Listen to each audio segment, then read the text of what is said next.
Some countries, sport is like the national pastime. That's But in true. the Philippines, some might say that pageantry is the pastime. That's true. You know what? In the Philippines, we have pageants all over the places. Yes, we have pageants in the barangay, in school, national, local. That's why we really love Miss Universe. It's like it's giving pride and putting the Philippines back on the pedestal. That's why there's an added pressure as a candidate coming from a pageant-loving country. But it's a good pressure. I always look up to our former Miss Universe Philippines. They really did well in the competition. And now this is my time to show who I am, to offer what Rabiya can show to the rest of the universe. So I'm very happy, and at the same time, I'm excited to make all my kababayans proud, and hopefully I do. Why do you think it is that the Philippines love pageants? They have appreciation for beauty. We do love pageant because we used to think that we wanted to be included in the world, I have to be honest, in the Philippines, my skin color used to be not the standard of beauty. I was obsessed whitening my skin because these are the kinds of beauty queen we see on the mainstream. But things were different now. That's why I'm very proud to be a morena. In the Philippines, we call it morena. It's brown skin girl. And to be able to represent, my color, my identity as a true Filipina. Tell me about your journey to being crowned Miss Philippines. In a world that, in a country I should say, that loves pageants. That must have been a very intense process. Tell me about, your journey to being Miss Philippines. Well, my journey was crazy. You know what? I started to be a dark horse. Nobody noticed me. Nobody knows I was in the competition up until the preliminary and the coronation night. And when I won, I received different comments. Of course, there were people who didn't expect me to do well, who think that I cheated. That's why I need to redeem myself in Miss Universe. I really need to do well in this competition. And the thing is, I love pressure. I love criticism. I get better every day with that. You tell me I cannot do that, I turn to you and I'm going to say that, no, I can do it for myself. Good for you.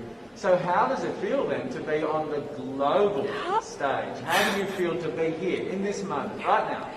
It's crazy, but I'm overwhelmed with the support, not just from the Filipino community, but also from Thailand, Latin countries who do appreciate me as a candidate, as a person. It motivates me that I am beautiful, I can offer so much in this world, and when somebody believes in you, it gives you that extra energy to really do well and perform well. Do you have a sense with the girls, all of the girls competing, you're competing, but is there a sense of camaraderie with all of the girls? Is there a real spirit to, motivate each other to do better?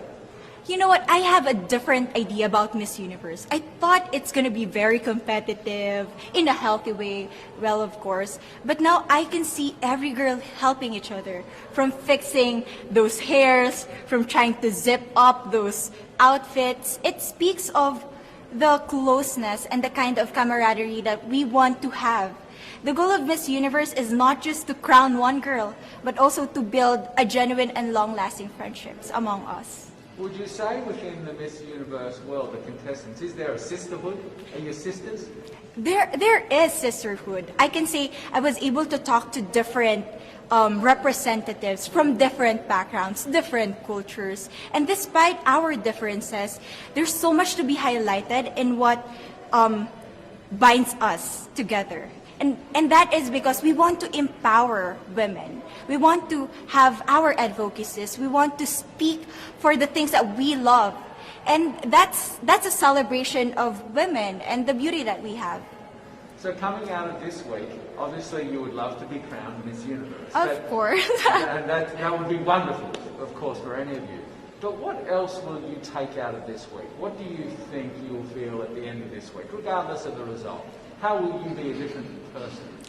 It's the growth and the development that I was able to have during preparing for this dream. I will be honest, there was a moment that I lost my identity. because I was put under pressure. I was in that position in which I feel like I'm not good enough. I'm not a good representative of my country, but I was able to bounce back stronger.